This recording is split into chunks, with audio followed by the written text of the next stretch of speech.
नमस्कार दोस्तों। तो आज हम बात करते हैं स्थल मंडल में जो अगला टॉपिक है वो है चट्टानें, रॉक्स। तो रॉक्स किसे कहते हैं? तो पृथ्वी की जो ऊपरी परत होती है, भूपरपट्टी या क्रस्ट, जो पिछले वीडियो में हमने देखा था कि पृथ्वी की 3 भाग होते हैं, भूपरपट्टी, मेंटल और क्रोड। तो हम क्रस्ट की बात करें, जो सबसे ऊपरी परत होती है, तो उस क्रस्ट में मिलने वाले सभी मुलायम और कठोर पदार्थों को हम चट्टाने कहते हैं। और चट्टानों के जो निर्माणकारी तत्व हैं वो मुख्य रूप से 8 तत्व हैं, और उन 8 तत्वों में जो सबसे ज्यादा मात्रा है वो ऑक्सीजन की है 47%, सिलिकॉन की है 28%, एल्यूमिनियम की है 8% और लोहा आयरन की है 5%।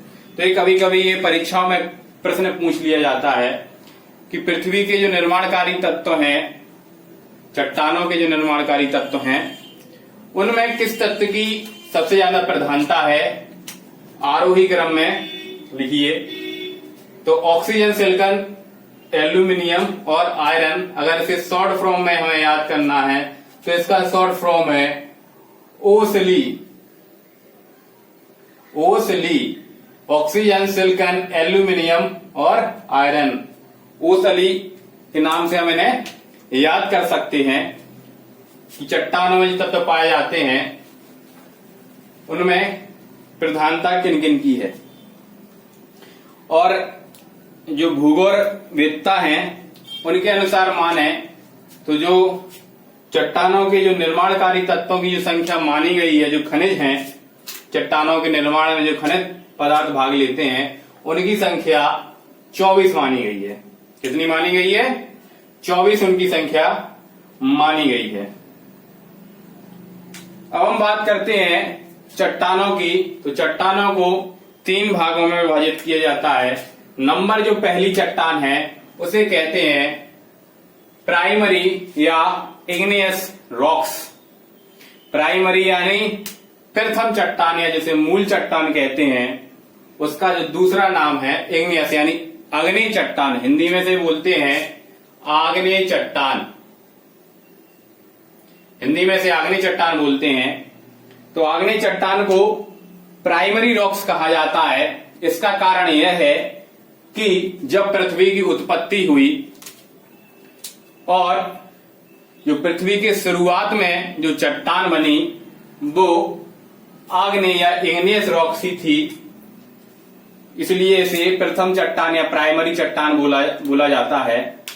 अब इसकी जो निर्माण हुआ उसकी हम विधि समझते हैं।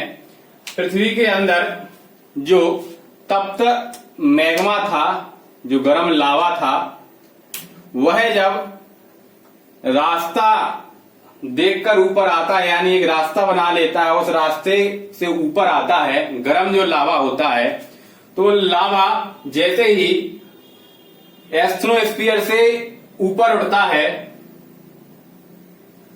और पृथ्वी के ज्वालामुखी, जैसे ज्वालामुखी के रूप में ज्वालामुखी होते हैं, उन्हीं की प्रक्रिया में जो लावा ऊपर आता है, तो ज्वालामुखी केंद्र से जब बाहर फैलता है तो लावा कुछ मात्रा में उस ज्वालामुखी केंद्र के नीचे, मतलब इस जो रास्ता जो अपनाया हुआ है मैग्मा ने, कुछ इसमें रह जाता है और कुछ यानी अधिकतर पार्ट बाहर निकल जाता है।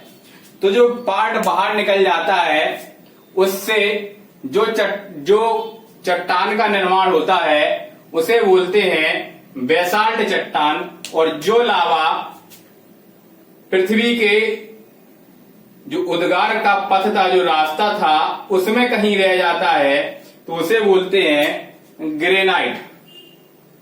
जो पथ में रह जाता है उसे बोलते हैं, उस लावा को, ग्रेनाइट। तो आग्नेय चट्टानों को अगर देखा जाए तो 2 भागों में हम विभाजित करते हैं। पहला अंतर्निर्मित आग्नेय चट्टानें और दूसरा वह आग्नेय चट्टान।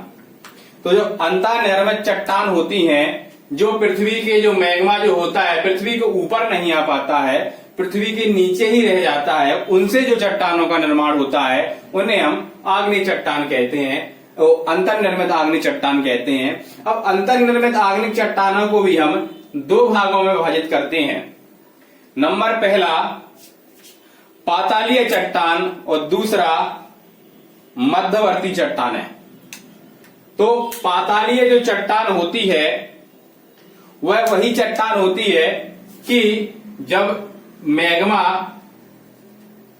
जो पथ था, ज्वालामुखी उद्गार का जो पथ है उसमें रह जाता है नीचे ही, इधर बाहर नहीं आ पाता है, बाहर नहीं निकल पाता। जो मैग्मा रह जाता है उसे पातालीय आग्नेय चट्टान कहते हैं। और इसका सबसे अच्छा उदाहरण जो है वो ग्रेनाइट है।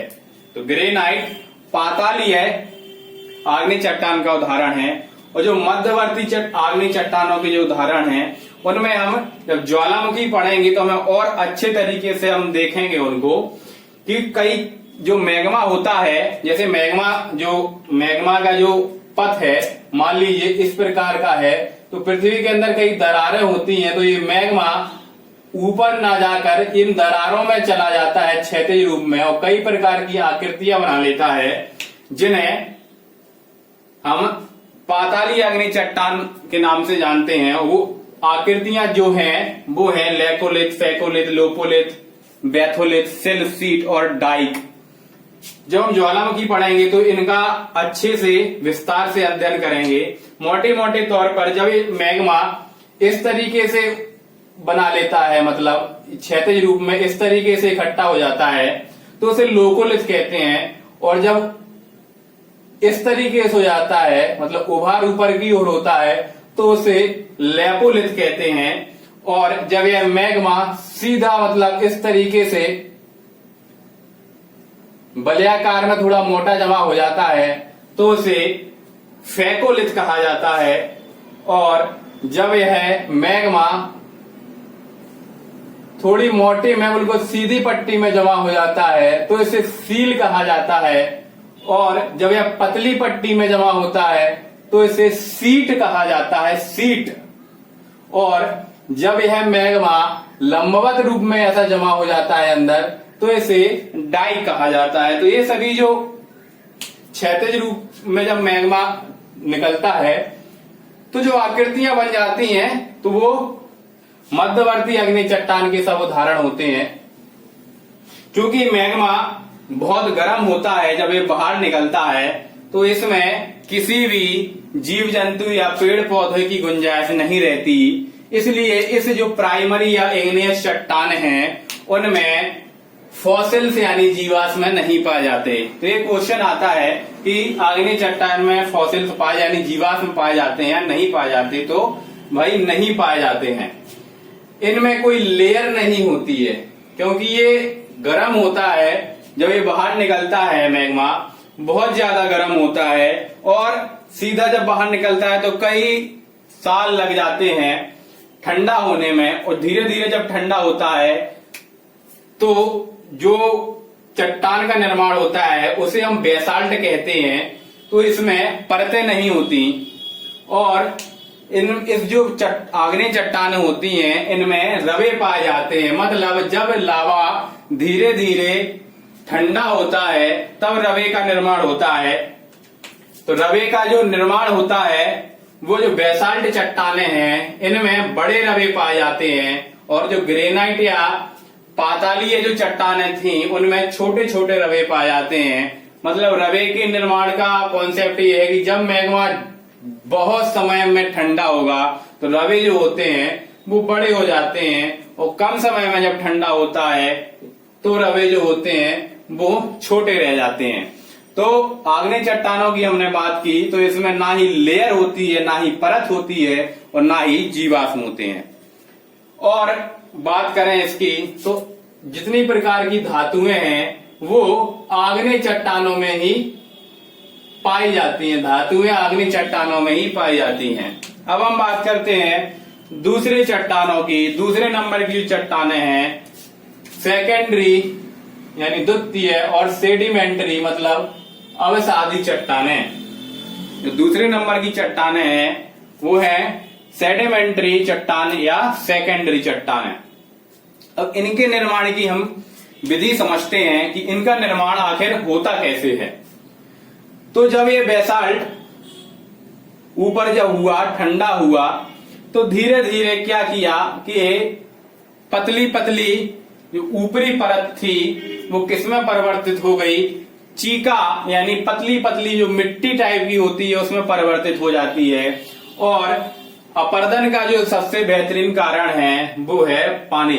जब यह मिट्टी पानी के संपर्क वाली यहाँ ये मिट्टी पतली जो मिट्टी है वो यहाँ जम जाती है, मतलब कई सालों बाद बेसाल्ट के पृथ्वी की क्रस्ट के ऊपर आने के बाद, तब पानी जब पड़ता है तो धीरे धीरे मिट्टी बह जाती है, बहुत महीन जो होती है, और वो यहाँ आकर जमा हो जाती है, जिसे उस बोलते हैं हम किले। क्या बोलते हैं उसे? किले बोलते हैं। तो किले जो मिट्टी है उसे हमने कभी कभी हमने देखा होगा कि हम पानी जब गंगा नदी का या किसी नदी का हम पानी लेते हैं हाथ में तो बहुत महीन महीन कुछ हमें ऐसे मिट्टी टाइप की दिखाई देती है, तो उसे चीका मिट्टी या किले बोलते हैं। तो यही किले मिट्टी है। एक क्वेश्चन भी आता है कि जो किले मिट्टी है, चीका मिट्टी या रेगड़ मिट्टी है, वो किन चट्टानों का भाग है? तो सेकेंडरी या अवसादी चट्टानों का भाग है। ये जो चट्टान इधर पड़ेंगे वो सीधी पूरी सेकेंडरी या अवसादी में आएंगी। तो ये भाई ये जो पतली पतली जो महीन मिट्टी थी वो पानी के संपर्क में आके बह जाती है और जमा हो जाती है, तो वो किस में आ जाती है? किले मतलब चीका मिट्टी में, और वो परत उसकी जम जाती है। तो एक परत जम गई तो अब यहाँ परतों का निर्माण शुरू हो गया। तो परतों का निर्माण जब शुरू हो गया तो परतें किस चट्टानों का भाग है, मतलब परतें किस चट्टानों में होती हैं? सेडिमेंट्री यानी अवसादी चट्टानों में परतें पाई जाती हैं। ठीक है, अब हम बात करते हैं जब ऐसी चिकनी मिट्टी यानी बारीक मिट्टी थी, जब वो हट जाती है पानी के संपर्क में आने से, तो थोड़े थोड़े उस मिट्टी से बड़े छोटे छोटे कंकड़ टाइप के होते हैं, कंकड़ टाइप के हमें मिलते हैं, और वो जब पानी के संपर्क में आते हैं वो भी अपरदित हो जाते हैं यानी बह जाते हैं, और जब वो बह जाते हैं तब वो भी अपनी परत बना लेते हैं, जिसे बोलते हैं सैंडस्टोन, मतलब बालू के कण। बालू के कण जितने यहाँ मान लीजिए थे, और पानी मिट्टी जब पतली मिट्टी हट गई फिर बालू के कण बचे, वो भी पानी के संपर्क में आए और जो परत बना ली उनने, तो वो थी सैंडस्टोन की, यानी बालू के पत्थरों की छोटे छोटे जो सैंडस्टोन थे। अब यहाँ से चिकनी मिट्टी भी हट गई और बालू के कण थे वो भी हट गई। तो यहाँ जो पेड़ थे उनकी जड़ें कैसी हो गई? खोखली हो गई। कैसी हो गई? खोखली हो गई। अब जो किले जो मिट्टी थी और सैंडस्टोन था, इन्हीं की कई हजारों साल तक प्रक्रिया चलती रहती है, और किले के ऊपर सैंडस्टोन आ जाता है, फिर सैंडस्टोन के ऊपर किले आ जाती है, किले के ऊपर फिर सैंडस्टोन की परत जम जाती है। तो इस प्रकार जो दबाव पड़ता है, जो ताप दाब, उत्थान अपरदन और अपक्षय का जो क्रम चलता रहता है, उसके आधार पर जो एक परत का निर्माण होता है उसे कहते हैं सेल। सेल किस परत का रूप है? मतलब किले यानी चीका मिट्टी, बलुआ पत्थर के एक दूसरे के ऊपर चढ़ने उतरने की प्रक्रिया से जो मिट्टी का जो परत का निर्माण होता है उसे सेल कहते हैं। और ये सेल जो होता है पठारों के कगार पर पाया जाता है। अब यहाँ से पतली मतलब चीका मिट्टी भी हट गई, बालू के कंकड़ भी हट गए, पत्ते पत्ते जो छोटे छोटे थे। अब जो पेड़ में जो वनस्पति थी उनकी जड़ों में पकड़ने के लिए उन्हें कुछ नहीं बचा, और यही वनस्पति भी नीचे गिर जाती है और पानी के संपर्क में आके बहती रहती है, और कई सालों में जब यह बह जाती है और ये दब जाती है तो ये जीवाश्म होता है वो ताप और दाब के प्रभाव में किसका रूप धारण कर लेता है? कोल यानी कोयला का रूप धारण कर लेता है। और इसी के जो अन्य तत्व होते हैं जैसे पेट्रोलियम हुआ, गैस हुआ, तो वो इसी परत में पाए जाते हैं। तो एक क्वेश्चन आता है कि जो कोयला है वो किस चट्टान का भाग है? तो वो अवसादी चट्टानों का भाग है। बहुत बार क्वेश्चन आया है कि जो कोयला पेट्रोलियम गैस हैं ये किस चट्टान का भाग है? तो ये अवसादी चट्टानों का भाग है। जीवाश्म था, जीवाश्म जब गिर जाता है, दब जाता है, कई हजारों साल की प्रक्रिया होती है, तो ताप और दाब के कारण क्या बन जाता है? वो कोयला बन जाता है। पेट्रोलियम गैस, इन अन्य तत्वों का भी निर्माण होता है। तो कोयला का निर्माण की जो कोयले की जो परत हो जाती है, वो भी किसका भाग है? अवसादी चट्टानों का भाग है। अब यहां तक हो गया, जीवाश्मों का निर्माण हो गया। अब हम बात करते हैं कि इन जो पेड़ पौधे थे जो नीचे गिर गए थे, इनमें कुछ जीव जंतु भी इन पर रहते होंगे, कुछ ऐसे हड्डी वाले जो कशेरुकी जीव जंतु भी रहते होंगे। उन्हें उनके जो आश्रय जो पेड़ थे वो अब नहीं रहे, तो कुछ समय बाद उनका भी मरना तय हो जाता है। और जब वो मर जाते हैं तो उनकी हड्डियां जो बचती हैं वो भी एक परत का रूप धारण कर लेते हैं, जिन्हें बोलते हैं लाइमस्टोन या चौक। जब ये हड्डियों पर कई हजारों सालों में ताप का और दाब का प्रेशर पड़ता है, जब ताप और दाब ये दोनों प्रक्रियाएं उन पर कार्य करती हैं, तो उनकी संरचना है वो बदल जाती है और हड्डी से कैसा रूप धारण कर लेते हैं, वो किसकी परत बना लेते हैं? लाइमस्टोन या चौक की। चौक वही है जो जब हम छोटे थे तब वो सफेद ब्लैक बोर्ड पे जिससे लिखा जाता है, या अपनी सीट जो पार्टी होती थी उस पर खड़िया बोलते थे, उससे लिखा जाता था। तो वही चौक या लाइमस्टोन, या जैसे जो तंबाकू खाते हैं वो चूना का प्रयोग करते हैं, तो वो चूना वास्तव में किसका प्रतिरूप परिवर्तित रूप है? वो इन्हीं का परिवर्तित रूप है। किनका? जीवाश्म जो जंतु थे उनकी हड्डियों का। तो अब हड्डियों और किसकी परत चढ़ जाती है? लाइमस्टोन यानी चूना पत्थर की परत चढ़ जाती है। अब जो कुछ जीवाश्म बचा रहता है उस पर अपेक्षाकृत कम दबाव पड़ता है, तो काय की परत बन जाती है? पीट की। यह भी एक प्रकार का कोयला का भाग है। कोयला 4 प्रकार का होता है, एंथ्रेसाइट, बिटुमिनस, लिग्नाइट और पीट। तो प्रेशर के आधार पर इसका निर्माण होता है। तो कम प्रेशर पड़ता है, कम दबाव पर पड़ता है, तो सबसे निम्न क्वालिटी का कोयला जो पीट होता है उसकी परत जम जाती है। तो एक परत इसकी भी जम जाती है। तो पीट भी किस चट्टान का भाग है? अवसादी चट्टान का भाग है। अब जब पीट का निर्माण हो जाता है, पीट की परत चढ़ जाती है, तो जो यहाँ पर बड़े बड़े अवसाद बचे रह गए उनकी भी एक परत चढ़ जाती है, जिसे कॉन्ग्लोमरेट कहते हैं। तो कॉन्ग्लोमरेट भी किसका भाग है? सेकेंडरी यानी अवसादी चट्टानों का भाग है कॉन्ग्लोमरेट। और इसी के बाद ये सब जीवाश्म के बाद ही चल रही है प्रक्रिया। किसके बाद चल रही है? इन्हीं का जो जीवाश्म था कम दबाव यानी जो अधिक दबाव पड़ा तो कोल यानी कोयला में परिवर्तित हो गए, और यहीं से जीवाश्म है उस पर कम दबाव पड़ रहा है। जैसे जैसे कम दबाव पड़ रहा है तो उसका एक नया रूप सामने आ रहा है। तो वही वो नया रूप है, वही चौक या लाइमस्टोन है, पीट है, कॉन्ग्लोमरेट है और जिप्सम है। तो ये जीवाश्म के कम दबाव और कम ताप और कम दाब के आधार पर जैसे जैसे नई रूपों में परिवर्तित होता है जीवाश्म, उनके ये नाम है जो परत के रूप में एक के बाद एक। चलिए तो हम बात करते हैं साल्ट रॉक की।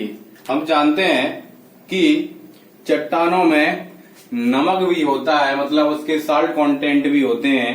तो उसी प्रकार जो नमक होता है वो भी एक प्रकार की परत बना लेता है जिसे साल्ट रॉक कहते हैं। और ये साल्ट रॉक हम सभी बखूबी जानते हैं। साल्ट रॉक कौन सी है? जो हम खाते हैं सेंधा नमक, या उपवास में जो नमक खाया जाता है वो साल्ट रॉक का ही उदाहरण है। उसके बाद बात आती है जिप्सम की और डोलोमाइट की।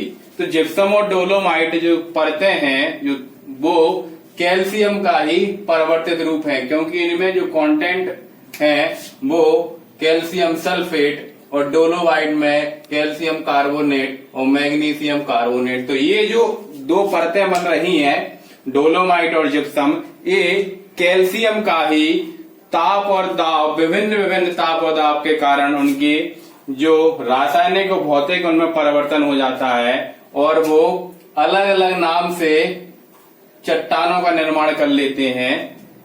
तो वो जिप्सम और डोलोमाइट कैल्शियम के रूप में तो ये चट्टान का निर्माण कर लेते हैं। तो ये अवसादी चट्टानों के अंतर्गत आते हैं। अब बात आती है एक और प्रमुख नाम की, जिसका नाम है लोएस। तो लोएस दोस्तों वहां बनता है जहां अर्ध शुष्क वातावरण होता है। तो अर्ध शुष्क वातावरण जहां होता है वहां लोएस का मैदान बनता है। लोएस होता क्या है कि जब हवा चलती है पूरब टू पश्चिम, तो वहां जो रेत के जो हल्के हल्के कण होते हैं या जो चिकनी मिट्टी होती है वो उड़कर एक मैदान में जमा हो जाती है। उसके बाद वर्षा होती है और वर्षा में जो सैंडस्टोन होते हैं,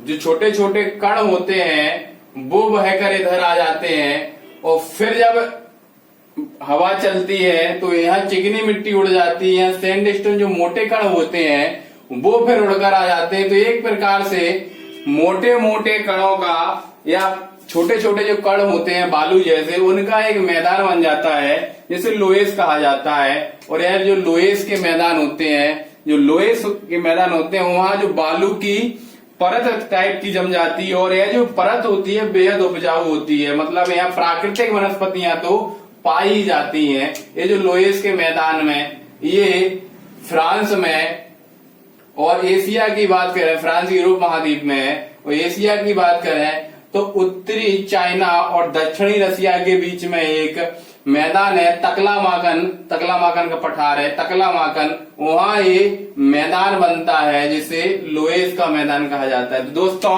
ये बात हो गई सेडिमेंट्री रॉक्स की। जो चट्टाने हैं परत दर परत, तो वो सेडिमेंट्री रॉक्स में आती हैं। तो इसमें लेयर्स पाई जाती है और जीवाश्म पाए जाते हैं। अब इसके बाद बात करते हैं तीसरे नंबर की चट्टान है मेटामॉर्फिक चट्टान या रूपांतरित चट्टान। रूपांतरित मतलब रूप बदल जाता है। रूप बदल जाता है किसका? आग्नेय चट्टान का और सेडिमेंट्री यानी अवसादी चट्टानों का रूप बदल जाता है किसमें? तो वो चट्टानें कहलाती हैं रूपांतरित चट्टानें। अब हम बात करते हैं किले से। तो किले जो चिकनी मिट्टी होती है वो उच्च ताप और उच्च दाब अपर्दन अपक्षय की जो प्रक्रिया चलती रहती है उससे किले के भौतिक और रासायनिक जो संघटक होते हैं वो बदल जाते हैं और किसका रूप धारण कर लेते हैं? सिलेट का। सिलेट दोस्तों वही तत्व है जो हम बचपन में जिस पर पढ़ा करते थे, जिस पर लिखा करते थे, वही सिलेट है। उसके बाद बात करते हैं क्वार्टजाइट की। तो क्वार्टजाइट जो रूपांतरित रूप है वह है सैंडस्टोन का। सैंडस्टोन दोस्तों छोटे छोटे जो बालू के कण होते हैं, आपने बालू देखी होगी तो आपने देखा होगा कि उसमें कुछ चमकदार कण होते हैं, चमकदार कण होते हैं। तो वो जो चमकदार कण है वही क्वार्टजाइट कहलाते हैं। तो सैंडस्टोन का जो रूपांतरित रूप है वह है क्वार्टजाइट है। तीसरी बात करें सेल की, तो सेल क्या है? सेल क्या था? सैंडस्टोन और किले के परत दर परत बनने की प्रक्रिया से जो चट्टान का निर्माण होता था वो सेल कहलाती थी। तो सेल में किले थी यानी चीका मिट्टी थी और सैंडस्टोन था। तो जब इस पर जो ताप और दाब होता है, पड़ता है, तो इसके जो भौतिक और रासायनिक संघटक है उनमें परिवर्तन होता है और ये रूप धारण कर लेते हैं शिस्ट का या सिलेट का। तो सिलेट कैसे बनता था? किले से। तो चूंकि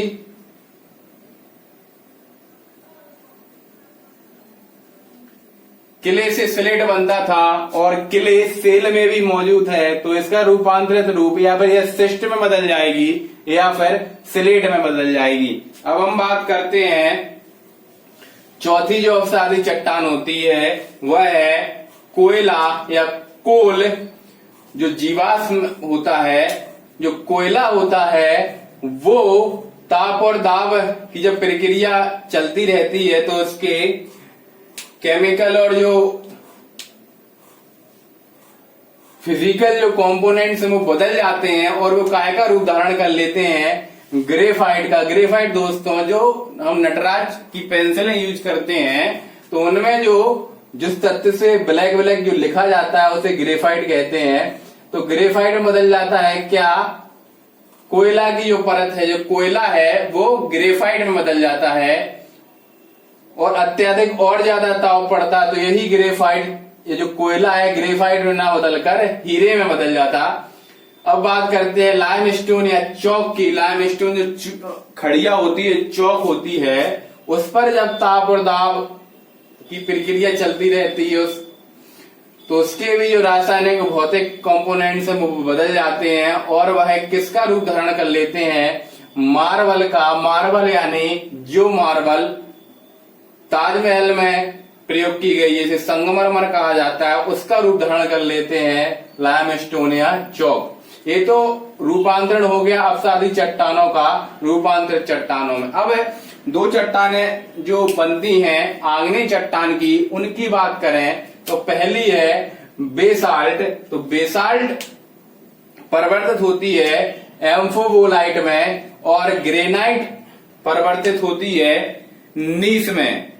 तो बेसाल्ट जो थी वो कौन सी चट्टान थी, आग्नेय चट्टान थी, और ग्रेनाइट भी आग्नेय चट्टान थी। बेसाल्ट थी वो ऊपरी चट्टान यानी पृथ्वी के ऊपर जब आ जाती है तब बनती है, और ग्रेनाइट जो पृथ्वी की जो उद्गार पद होता है मैग्मा का उसी में फंसकर रह जाती है तो ग्रेनाइट बन जाता है। तो ग्रेनाइट बदल जाता है, रूपांतरित होता है नीस में। ग्रेनाइट में क्या आ रहा है, नाइट आ रहा है, और नीस किसका नाम है, लड़कियों का नाम होता है। तो नाइट में अमूमन लड़कियां नहीं निकलती हैं, तो ये रूपांतरित जो याद करने का एक तरीका हो सकता है कि नाइट में नीस नहीं निकलती है, नीस लड़की का नाम है, नीस नहीं निकलती। तो ग्रेनाइट का नीस में बदल जाना, रूपांतरण हो जाना, रूपांतरित चट्टान है ग्रेनाइट का नीस, और बेसाल्ट का एम्फोबोलाइट। तो इस प्रकार से जो आग्नेय चट्टान का रूपांतरण होता है वो एम्फोबोलाइट और नीस में हो जाता है, और अपसादी चट्टानों का ये हम देख चुके हैं। अब इतना हो गया, चूंकि आग्नेय से रूपांतरित होती रहती हैं और अपसादी से रूपांतरित होती रहती हैं, और रूपांतरित पर भी ताप दाब अपरदन अपक्षय और उत्थान का एक क्रम चलता रहता है और ये पुनः आग्नेय में बदल जाती हैं। वो ऐसे होता है कि जब ये चट्टानें बन जाती हैं रूपांतरित चट्टानें और कई हजारों सालों में ताप दाब की प्रक्रिया चलती रहती है तो ये भी नीचे दब जाती हैं, एक स्थान पर एकत्रित हो जाती हैं और अत्यधिक ताप और दाब के कारण ये तरल रूप में हो जाती हैं, और एटमॉस्फेयर में हम ये मैग्मा के रूप में इन्हें देखते हैं। ये मैग्मा तरल ताप और दाब के कारण एटमॉस्फेयर में ये मैग्मा में बदल जाता है, जो एक जगह एकत्रित होती हैं रूपांतरित चट्टानें, और ये पुनः अपने पूर्वजों के मार्ग पर चलते हुए उसी ज्वालामुखी पथ पर अपने आप को ले जाती हैं और ज्वालामुखी केंद्र से उद्गार होती हैं और पुनः बेसाल्ट यानी अग्नि चट्टान में और ग्रेनाइट में बदल जाती हैं, और फिर ये बेसाल्ट पुनः अपसादी चट्टानों में बदलता है और अपसादी चट्टानें पुनः रूपांतरित में बदलती रहती हैं। तो यह एक चक्र चलता रहता है, जिसे भूतत्व चक्र कहा जाता है। तो इस प्रकार अपसादी चट्टानें, आग्नेय चट्टानें और रूपांतरित चट्टानों के बारे में हमने देखा। उम्मीद करते हैं कि आपको समझ में आया होगा।